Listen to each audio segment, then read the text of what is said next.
Hey, what's up, guys? It's Jake, aka Tag, and today we're back at it again, asserting dominance with a double Prince. We got Dark Prince back in action after the buff, and this deck is super strong. We got triple spell, we got double Prince, and one Santa Claus Giant. This deck is super fun to play because it's super versatile and great against any bait deck because you have triple spell. Super good against any type of air deck because guess what? You end up having Electro Wizard and Mega Minion, and any type of bridge spam because you have double spell to negate any charge of a battle ram, and you also end up having Prince and Dark Prince for defense on the ground. So check it out for 12-1 grand challenges or hit it up on the ladder. Let me know how it's working for you down below in the comments section. Alright, so we're just going to go log here, and since we do end up having two cards for air defense, I could end up just encycling my Electro Wizard in the back. I do have the Mega Minion if he has balloons, so that's why I feel very comfortable doing so. And he's probably just going to end up dropping like Goblin Gang or Prince or something on top of that. I could Fireball the Princess. He's going to go for the Electro Pull. He's trying to activate King Tower, but he mistimed it. This guy's from Bren Esports, so he's probably playing in CRL China or something, right? Potentially. I definitely just want to go for a Zap here. Make sure that we nullify all but one hit from the Goblin Barrel, so that's very cool for us. If he has Inferno Tower, this could be a tough matchup. So hopefully he doesn't have Inferno Tower. Even though we have triple spell, if he has Inferno Tower, it's very hard to break through because you only have Zap. But if he doesn't, I think we can win this pretty easily.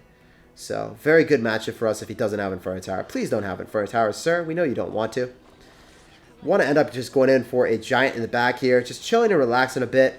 And hopefully he ends up spamming in the opposite lane so I can just get a juicy log. Doesn't really look like he wants to too much. What I'm going to do here is I'm going to go in for a very aggressive log, and notice what this is going to do. It's actually going to hit the Princess. I ate some tower damage, but I knew that I could do that. And I'm going to go for a Fireball here.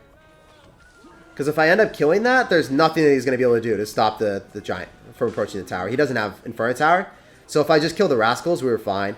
But since he had NATO, he doesn't end up having another way of just destroying our push. So it worked out really, really well, guys. If we just took the immediate decision to Fireball those Girl Rascals, we were able to break through and do critical mad damage to his tower. So every single time that he ends up going for the barrel, want to either end up going for the Electro, and I hit the timing, so we were able to hit the entirety of the Goblin Barrel there. And that worked out super well. If you guys notice, my Electro Wizard also took a little bit of damage. You want to drop the Electro Wizard off to the corner, so then one of the Goblins ends up hitting the Electro Wizard. And if you do that, you're going to be able to conserve even more tower damage. I'm just going to go for a Fireball here, just because I want to conserve as much as possible, and I logged on offense to kill the Rascals immediately, so then we got more tower damage. So if it ever went to a 1-1 scenario, we would have won. But I don't think it's going to go to 1-1. If it did, we would have been in a pretty nice scenario. I'm going to go in for a Giant here, and I can actually go for a log because we kept the Girl Rascals like right next to us. The thing about bait is if they don't have anything besides Tornado and you just kill their units of damaging you, the Tornado doesn't do anything. They need to have Girl Rascals or something alive to do damage to your units. So I felt very confident in the fact that I will eat some tower damage. Maybe I have to Fireball on defense to take a little bit of a negative elixir trade, but I can always get away with it because you're not going to have any way of stopping my Giant and Prince push because your Rascals are the thing that you need for damage accompanying the Tornado. GG, well played, and peace out, Girl Scout. It was a pleasure playing against you, man. All right, we got a game against someone from Luxury Gaming. We're going to sauce out a good luck here, and I definitely want to go in for a log. See what this guy's got in store for us. He's actually going to go for a Princess. Can we get another bait player? I want to see it. If we do get another bait player, it's going to be really good for us. Unfortunately, we did just cycle our log, so we're going to be in a little bit of a deficit at the start of the game. He's definitely going to be able to protect his tower here because I'm not really able to spam too hard with my Giant. He's actually going to have star level, so this man is out here. We do end up hitting the Electro Wizard again, so we nullified almost all damage. Notice the Electro Wizard placement yet again, guys. We took a little bit of damage. The Goblin did hit our Electro. You always want that to happen. If that happens, you're going to be able to deny the maximum amount of damage. Not only being able to hit everything, but you're able to deny even more. It's really, really good for us. So I don't really want to go for the left-hand side. I want to go same lane where he's going to be going, so that's why I'm going to go start my Mega Minion here. And I kind of want to end up going in for a Giant, and I'm going to go for a Dark Prince. This is going to be pretty aggressive, but I'm able to hit the entirety of the Goblin Barrel. And then I think I can go for a Zap here and play even more aggressive. Time it for 3 seconds. You wait 3 seconds, and then you end up going in for the Zap. So then the Inferno Tower is going to be reset at the most optimal point. Unfortunately, we don't get as much damage as I had hoped. Inferno Tower is going to be a little bit more difficult for us to deal with, but his Inferno Tower is out of cycle now, so I feel pretty confident going in for a Prince. We do have log back in cycle, so we're fine. If he goes in for a barrel with this Goblin Gang, that would be really nice for us. If he drops it further back, that could actually be kind of an issue. He's going to have one Spear Goblin alive at least. So if he's smart, he drops the Goblin Barrel a little bit further back so the Spear Goblin gets more damage, or he just waits. He's going to wait. So we're going to go for the log now. If you guys didn't know how I was able to identify that the Goblin Barrel was going to be a little bit more shallow, is I looked at the positioning of the shadow. The shadow was obviously a little bit indicative of it being shallower. If you just study the shadow and look at the shadow of Goblin Barrels, you're going to be able to deduce that and identify Goblin Barrel placements very easily. And it's going to be very important because bait is super strong in this meta now. I'm going to go for the Fireball on top of that. I actually want to go for the Electro Wizard up top because we're going to be able to reset. That was a really bad Inferno Tower placement. Maybe he didn't know that we ended up having the Electro Wizard, but he actually had to go for the Rocket because of that now. Then he still ends up having to defend. Oof. We're doing pretty well here, boys. We're doing pretty well. It's going to be down a lot of Elixir now. I want to go in for the Dark Prince. I don't want to even go for the Prince. I want to make sure that I go Dark Prince because then if he ends up going in for a Goblin Gang, he's shredded. Definitely going to go for a Fireball on top of the Princess. This is something that you're going to see time and time again. I don't really go for tower damage in a lot of scenarios. I'd rather just Fireball the Princess and then Inferno Tower. It's a much better play because then they don't have anything to stop you. They don't have any units on the map. I'm going to go in for a log. I think we're able to break through right now. I'm going to go for another Giant at the river. When I'm up this amount of Elixir, you can kind of just keep steamrolling. This is a beatdown deck. This is not a control deck. When you're up, you just keep going, guys. You don't stop. You make it happen. You assert that dominance. So we have a Giant and a Mega Minion parading towards this tower, crusading to victory, and all I have to do is go sauce out a Fireball on top of an Ice Spirit or whatever he drops. GG, well played, and peace out, Girl Scout. So we showcased how to beat the Inferno Tower variation too.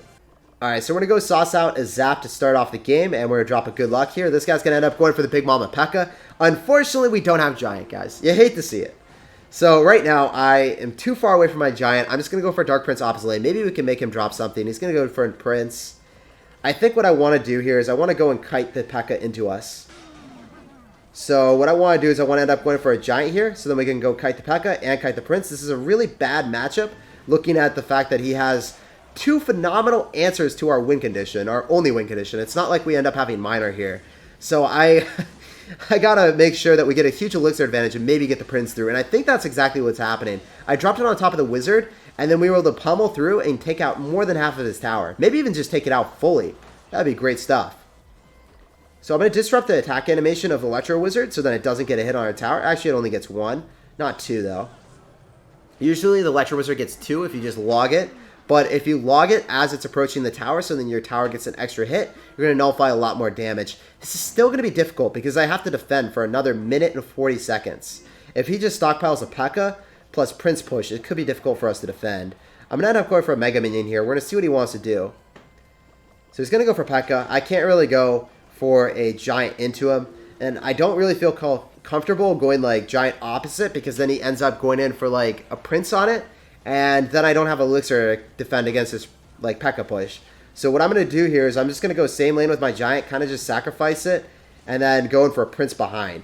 So the Prince is going to be our main damage dealer here. I'm going to have to go in for an Electro Wizard here on top of the Prince. This is really difficult to defend, but I think we should be able to do it, guys. I think that we're fine. The Prince will get a hit if I don't zap, so I'm going to do that. And I'm also going to end up dropping a Dark Prince here and then log back the Electro Wizard. So Electro Wizard only gets one hit. Not too bad, not too shabby. And with the amount of Elixir he casted on us, I think we're in a pretty decent situation. Obviously, I think I still have to Fireball out that tower, and I still have to like conserve Elixir until then. So I'm going to end up going for a Mega Minion here. And we're up a little bit. We're going to end up going in for a Prince plus Mega Minion. And behind the Giant, I think it should be able to shred the P.E.K.K.A. I'm not really looking for damage here. Oh my gosh, the Mirror P.E.K.K.A. This man is a mad lad. He's absolutely insane. There's absolutely no chance of me getting damage here. So I'm going to go Fireball Zap. Obviously, you need to make sure that your Fireball comes secondary to the Zap, because if it comes too soon, that what ends up happening is you're going to knock away the Wizard away from your Fireball, or away from your Zap, and then your Zap isn't able to finish off the Wizard. If the Wizard's at 1 HP, because you haven't zapped it, because the Fireball knocked it away, you're going to be in a really bad situation. So this guy had Mirror P.E.K.K.A. with Prince and Executioner. Probably with NATO too. Alright, on to the next game. We got a game against at WC. What's up, WC? We're going to sauce out a good luck, and we're going to drop a log here. We're going to see what he has in store for us. He's not cycling anything. Okay, he's got a Sparky, so you already know what that means. We're going to go cycle Prince opposite lane. Hopefully he doesn't have a Goblin Giant to go pull that, because that would be a very sad time for us. But we also have Dark Prince. We have Mega Man to damage it down from air, and then we also have Electro Wizard to reset it. So he actually is not going to be able to make it happen for him. It's actually really good for us. Now I'm able to go in for an Electro. I don't actually have enough Elixir for a Giant, so I have to settle for a Dark Prince here. And I think if I log this, it doesn't get to my tower. So we're fine. That's not going to get tower damage. And then we should be able to get a ton of damage on the right-hand side, just eating the miner fully. So what I like to do, whenever I see my opponent have a Sparky, you generally want to go for a giant push opposite lane if they start Sparky, because they can't go and kite your giant at all, right? You want to save your Electro Wizard, and you want to save your Zap. You want to save your Mega Minion for the other side. Those are really important to save. Generally, if you do that, you're going to win the game. But the Prince there was a little bit risky, because if he had Goblin Giant, he could have kited out opposite lane. I just didn't really have a play, because I didn't want to go and cycle Prince right into him. Giant into him is not terrible. I mean, I can just make it work with the Mega Minion here.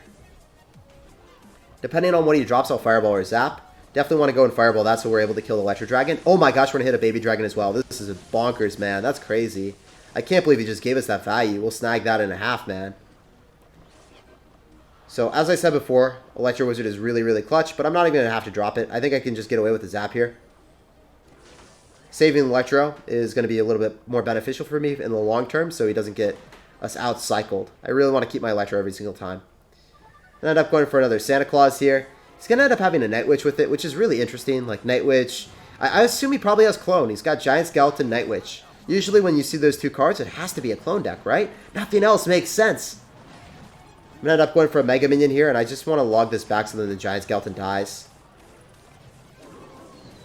Miner really doesn't matter to me. I'm just going to defend it because I have an Elixir too. If I didn't, if he had, like, say, a Sparky coming at me, that Miner would have just been getting 500 damage on me. It wouldn't have mattered to me.